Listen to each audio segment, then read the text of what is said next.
Dr. Molly Brown, Assistant Professor of Clinical Community Psychology and Director of the Homelessness Advocacy Research and Collaboration Lab.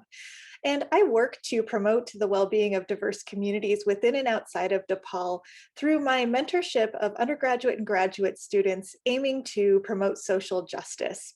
And this year, I was fortunate to receive a DePaul University Diversity and Inclusion Initiatives grant to provide anti-racism training for a group of students in my research lab and also students who are in one of my undergraduate courses focused on human services. And here's what my students had to say about the importance of anti-racism training to their work. I'm Samson Marks, and I am a senior psychology major concentrating in human services at DePaul University. Combating white supremacy within advocacy work is important because at the core of advocacy work is our desire to make our society a safe and violence-free place for everyone. White supremacy makes spaces and actions violent and unsafe for people of color. Because white supremacy exists within every structure we uphold in America, our advocacy work needs to actively address white supremacy and actively work towards dismantling these structures. Dismantling structures that uphold white supremacy is really our first step towards rectifying racial injustice. I am Justine. I'm a research assistant in the HARC lab at DePaul University. Anti-racism training is important for advocacy work because it fuels creativity in imagining a just world. Anti-racism training also shapes how we work together to build our utopias. This training is an activity that most of the lab that I'm in is involved in, and it provides a common language for discussing racial inequality. It also provides a framework that connects the experiences of people of color. There are numerous distinct cultures, subcultures, languages that fall under the umbrella of people of color. But by having a historical lens of structural inequality, anti-racism training really weaves this narrative that connects all the experiences of people of color.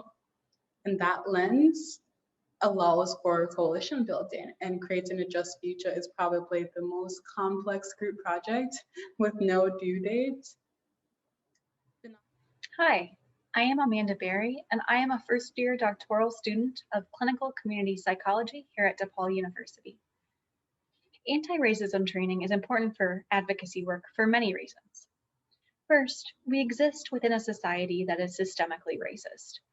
As a white woman, I have benefited from systemic racism in the past, and I'll continue to benefit from it in the future.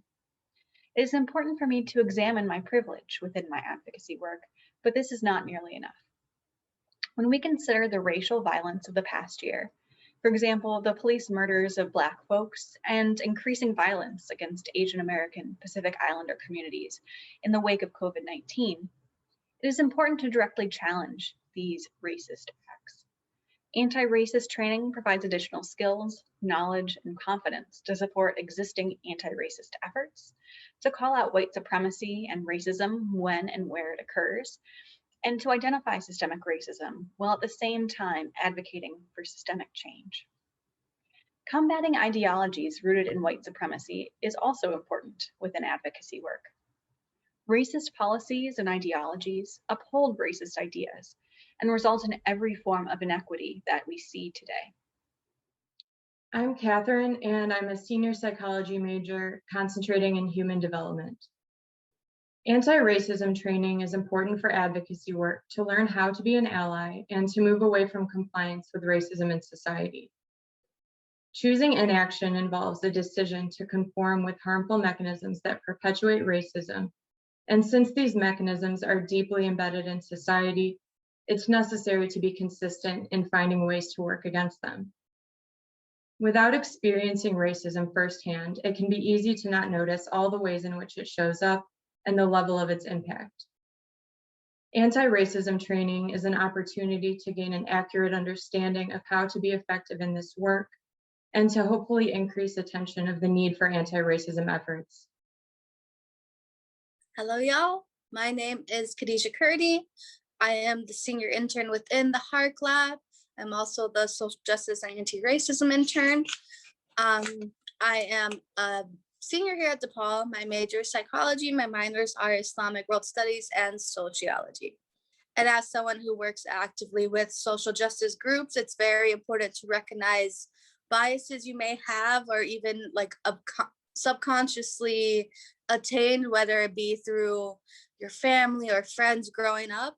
It's very important to unlearn biases and to become aware of your privileges, if you have any, because that can very much affect your experiences in this world and your view of other people's experiences. So anti-racism training is important because you have to be recognizing where those biases are and unlearning them actively in order to continue to do holistic social justice work.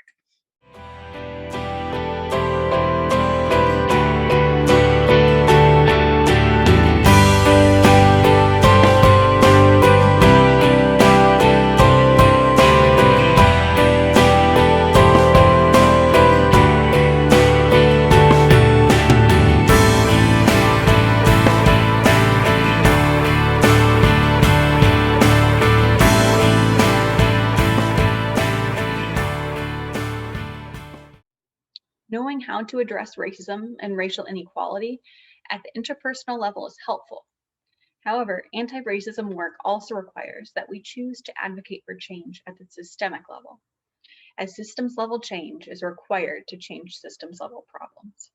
Anti-racism training can assist in making these systemic changes. The self-paced 6-week prison industrial complex abolition course that we took in Psychology 395 class advocacy project influenced my worldview by helping me understand how pervasive racial injustices within America. I understand now that at the core of all of our governmental institutions in the United States of America is the requirement for Black suffering. My understanding of my duties as a helper and as a fellow human is now rooted in the abolition of these institutions that do require suffering to exist. I am glad to have had the opportunity to customize my education through the Psychology 395 class advocacy project, and I am proud to be a part of DePaul's College of Science and Health community. That's because there's a lot in this world where white supremacy is rooted without even fully realizing it. Like personally, I just realized I was just educated about how a lot of different art forms are actually rooted in white supremacy.